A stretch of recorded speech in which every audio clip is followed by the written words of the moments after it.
Bonjour à tous les artistes en herbe ou confirmés et bienvenue dans mon atelier. Je suis Brunilde Tranchant, enlumineur de France, et aujourd'hui je vais vous parler de l'enluminure autonienne. Qu'est-ce que l'enluminure autonienne ? Quelles sont ses caractéristiques et quand apparaît-elle ? C'est ce que je vous explique aujourd'hui. L'enluminure autonienne concerne les manuscrits produits au sein de la Francie orientale, puis du Saint-Empire romain germanique, entre la fin du IXe siècle et le XIe siècle. L'art ottonien est dans la lignée directe de l'art carolingien. On y retrouve des codes de l'enluminure byzantine avec des reprises de modèles antiques.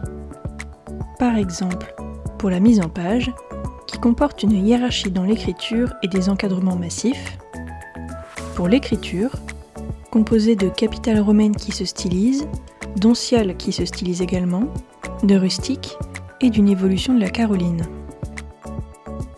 Pour l'iconographie, avec des représentations en majesté et les évangélistes et leurs attributs. Pour les décors, avec des lettrines monumentales, des décors végétaux foisonnants, des entrelacs et des décors en trompe-l'œil, ainsi que pour sa palette de couleurs riches.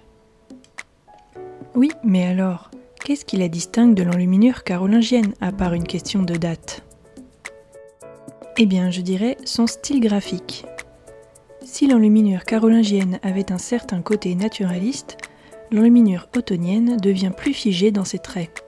Les personnages posent et sont raides, les drapés sont bien rangés et géométriques.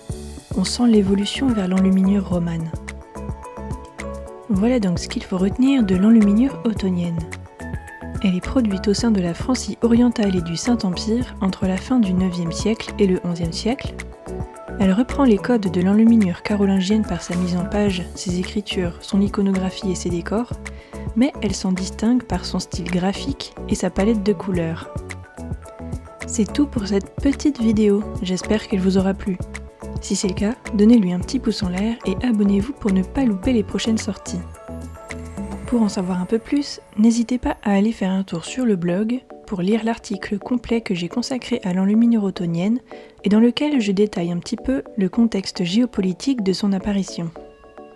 Mais avant de partir, dites-moi donc en commentaire si vous trouvez que l'enluminure autonienne ressemble vraiment à l'enluminure carolingienne ou pas.